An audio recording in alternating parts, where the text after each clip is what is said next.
અમદાવાદ જિલ્લાના ગ્રામ્ય પંથકમાં વિરમગામ, માંડલ, દેત્રોજ અને રામુપુરા સહિતના સમગ્ર પંથકમાં મેઘરાજાએ તોફાની બેટિંગ કરી ધોધમાર વરસાદ ખાબક્યો। ખાસ કરીને દેત્રોજ તાલુકામાં બપોરના સમયે મેઘરાજાએ મન મૂકીને વરસતા સર્વત્ર પાણી થઈ ગયું। ધોધમાર વરસાદને કારણે દેત્રોજ પંથકના કેટલાક નીચાણવાળા વિસ્તારો અને રસ્તાઓ પર વરસાદી પાણી ભરાઈ ગયા હતા।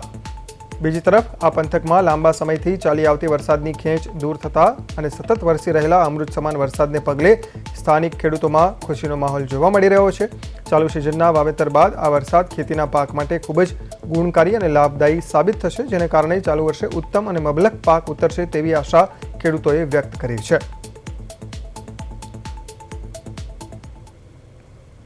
બપોર પછી દેત્રોજ તાલુકામાં મેઘરાજા મન મૂકીને વરસ્યા છે।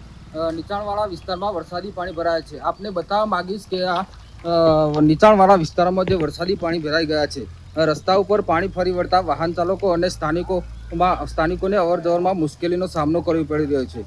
બીજી તરફ સતત વરસાદથી ખેડૂતોમાં ખુશીનો માહોલ જોવા મળી રહ્યો છે।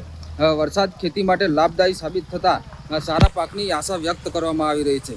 હાલ પણ સમગ્ર વિસ્તાર વિરમગામ, માંડલ, દેત્રોજ અને રામપુરા પંથકમાં વરસાદી માહોલ યથાવત છે। જો વરસાદ ચાલુ રહેશે તો વધુ પાણી ભરાવાની ભીતિ સેવાઈ રહી છે। પરેશ નાયક, પ્રદેશ 24 ગુજરાતી, દેત્રોજ, અમદાવાદ।